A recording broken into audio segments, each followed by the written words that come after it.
ട്രെയിനിൽ നിന്നും കാണാതായ വയോധികയുടെ മൃതദേഹം റെയിൽവേ പാലത്തിനടിയിൽ നിന്ന് കണ്ടെത്തി. കൊല്ലം ഉമയനല്ലൂർ സ്വദേശിനി സഫീലയുടെ മൃതദേഹമാണ് ആലുവ അമ്പാട്ട് കാവിൽ നിന്ന് കണ്ടെത്തിയത്. കൊല്ലത്ത് നിന്ന് മലബാർ എക്സ്പ്രസിൽ കുടുംബവുമായി തമിഴ്നാട്ടിലേക്ക് യാത്ര ചെയ്യുന്നതിനിടയിലാണ് ആലുവയ്ക്കും അങ്കമാലിക്കും ഇടയിൽ വെച്ച് ഇവരെ കാണാതായത്. കഴിഞ്ഞ വ്യാഴാഴ്ചയായിരുന്നു സംഭവം. വിവരങ്ങളുമായി കൊച്ചിയിൽ നിന്ന് ശ്യാംകുമാർ ചേരുന്നു. ശ്യാം, ഗുഡ് മോർണിംഗ്, പറയൂ. Good morning.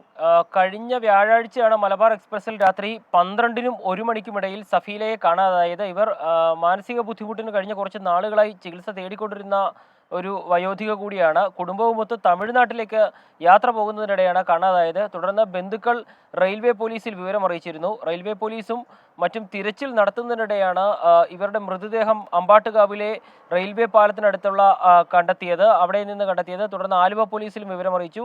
മൃതദേഹം മാറ്റുന്നതിന് മുൻപ് തന്നെ ബന്ധുക്കൾ എത്തുകയും ആളെ തിരിച്ചറിയുകയും ചെയ്തിട്ടുണ്ട്. കളമശ്ശേരി മെഡിക്കൽ കോളേജിലേക്കാണ് മൃതദേഹം മാറ്റിയത്. ട്രെയിനിൽ നിന്ന് വീണതാകാം മരണത്തിന് ഇടയാക്കിയതെന്നുള്ളതാണ് പ്രാഥമിക നിഗമനം. ഏതായാലും പോസ്റ്റ്മോർട്ടത്തിന് ശേഷം മൃതദേഹം ബന്ധുക്കൾക്ക് വിട്ടു നൽകുമെന്നുള്ളതാണ് പോലീസ് ഇപ്പോൾ അറിയിച്ചിരിക്കുന്നത്. Thank you Shyamkumar.